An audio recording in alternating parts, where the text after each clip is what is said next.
Armenia, a small country with an enormous heart.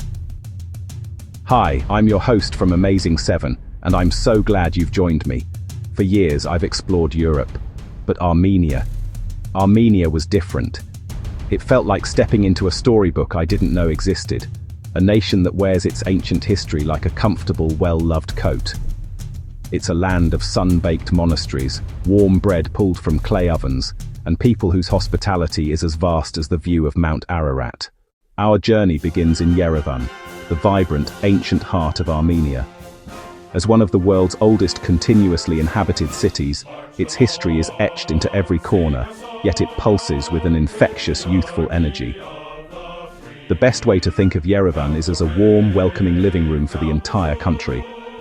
It's a place where public life spills out onto the streets, and the line between stranger and friend feels wonderfully thin. Nicknamed the Pink City, it's built on a grand scale with wide, tree-lined avenues and magnificent buildings carved from local volcanic tuffstone. This unique material gives the city its signature rosy hue, which seems to positively glow at sunset. Yet for all its grandeur, it feels remarkably intimate. This is a city made for strolling, for lingering over a strong, sweet Armenian coffee, and simply watching the world go by from a sidewalk cafe.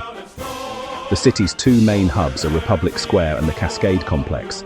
By day, the square is a grand public parlor.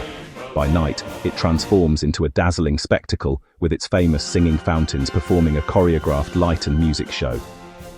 A short walk away, the Cascade is a giant open-air art gallery.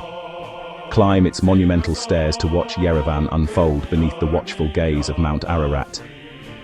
Be sure to pause often, not just for the breathtaking view, but to enjoy the incredible collection of modern art that lines its terraces. If Yerevan is the living room, the Matenadaran is its memory palace. Officially, the Mesrop Mashtots Institute of Ancient Manuscripts. This sanctuary preserves the written soul of Armenia, manuscripts that survived empires. You'll see tiny palm-sized manuscripts and massive tomes, pages still vibrant with pigments made from crushed minerals and plants. There are ancient maps and scientific texts that predate modern cartography, a center of learning and artistry. Take a guided tour.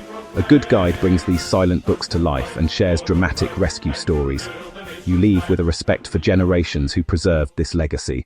Just a short walk from Republic Square sits the Vernissage market, a sprawling, open-air treasure chest of folk culture. Handcrafted jewelry, intricate wood carvings, hand-woven carpets, and paintings by local artists. You'll see kachkars, the iconic Armenian cross stones, often sold as meaningful souvenirs. Don't miss embroidered tablecloths, carpets, and handmade backgammon boards inlaid with mother-of-pearl. There's even a section of Soviet relics, a quirky glimpse into recent history. Take your time, engage with artisans, ask about techniques, and haggle politely. Buying here is an exchange with the maker. Leaving the city behind, we head into the Armenian Highlands. Our first stop is Garni Temple, like finding a Greek postcard tucked into the rugged Caucasus. Perched over a triangular cliff, it's the only standing Greco-Roman colonnaded building in Armenia, dedicated to the sun god Mir. It collapsed in an earthquake and was painstakingly reconstructed. Its setting is the true experience. Hike down to the Symphony of Stones, massive hexagonal basalt cliffs that hang like a giant stone organ. Connect with locals, watch a lavash baking demo, and taste bread fresh from the toner. Leaving Garni behind, our journey continues just a few miles further into the dramatic Upper Azat Valley.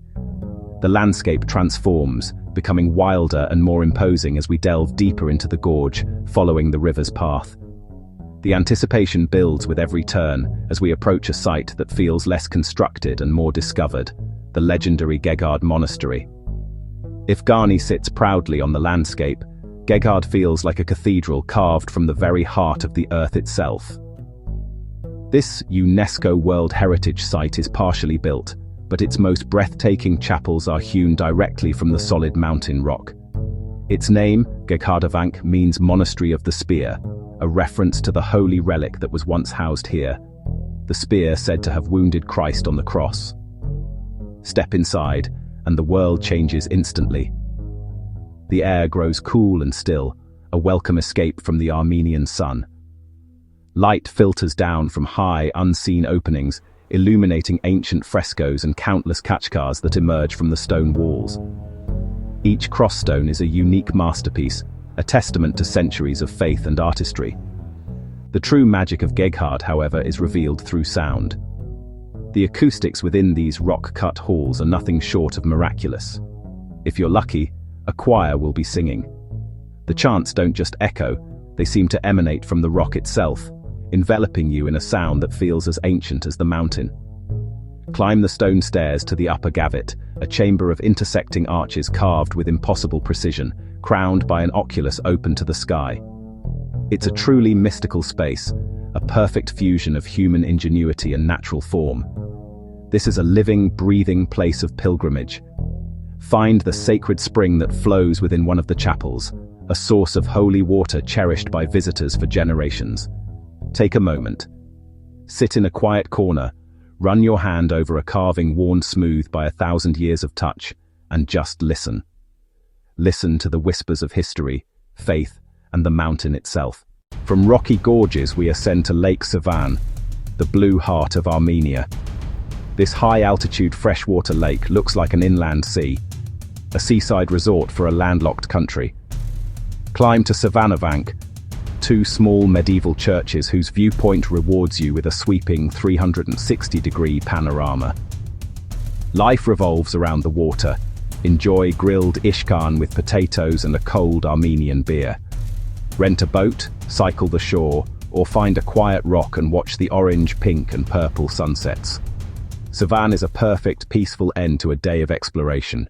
After Sevan's open skies, we descend into Dilijan, Armenia's little Switzerland, a spa town tucked into pine-clad mountains and alpine meadows, a verdant oasis. Wander Sharambeyan Street, restored 19th-century houses hosting artisan studios, cozy cafes, and unique crafts. Step into studios, chat with makers, and find high-quality handmade items. Use Dilijan as a base for hikes to Pars Lake, forest monasteries like Haghartsin and Goshavank, and the Trans-Caucasian Trail. Slow down, stay in a guest house, sip foraged herbal teas, or visit a wellness center to recharge. Heading south, the landscape turns scarlet, cliffs of orange and ochre. Round a bend and Noravank appears, rising from the rock like a sculpted watchtower. A 13th-century masterpiece renowned for intricate decorative carvings and a facade you can climb. Climb the cantilevered staircase if you dare. Admire reliefs, floral motifs, and carved saints. Visit during golden hour. The canyon and monastery glow. It's a photographer's dream. Explore short trails for different perspectives. Noravank is a composed scene of landscape and architecture in dialogue. Prepare for one of Armenia's most dramatic experiences, Tatev. We soar on the wings of Tatev. The 12-minute, nearly 6-kilometer reversible tramway gives breathtaking bird's-eye views of river, terraces, and tiny villages below. Perched at the gorge edge, Tatev was a medieval academic powerhouse. Churches, library, refectory, and defensive walls. Don't miss the Gavazan pillar that sways in tremors, and imagine the echoes of chanting monks. Below Tatev, Devil's Bridge awaits, mineral springs and stalactite grottos to explore. Stay overnight in a local guest house. After day trippers leave, you'll enjoy profound peace and a sky of brilliant stars. For our final chapter, we explore Areni, cradle of Armenian viticulture, where a 6,100-year-old winery was found. Winemaking is woven into Armenian identity, ancient techniques endure. Tour modern cellars and family-run cellars where winemakers ferment in clay karas alongside modern tech. A tasting is a must. Pair Areni reds with cheese, fresh lavash, and barbecued meats. From Areni we travel to Khor, Virap, modest monastery, unforgettable view of Mount Ararat, Armenia's national symbol. Descend into the dungeon where St. Gregory was imprisoned, a tangible link to Armenia's Christian origin. So, that's our journey through Armenia. From the vibrant streets of Yerevan to the ancient stones of Tatev, we've only scratched the surface. But I have to be honest, this country, with its profound history and breathtaking landscapes, has completely stolen my heart. It's a place that doesn't just impress you, it moves you, changes you, and stays with you long after you've left.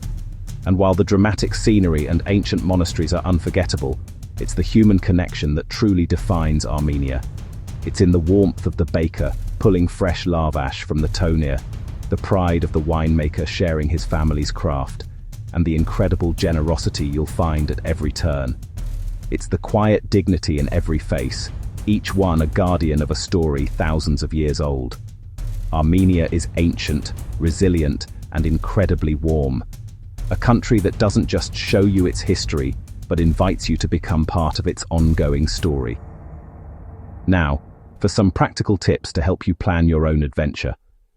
The best times to visit are late spring, from May to June, for lush landscapes, or early autumn, September to October, for the grape harvest and pleasant weather. If you visit in July, be ready for Vardavar, a festival where everyone joyfully douses each other with water.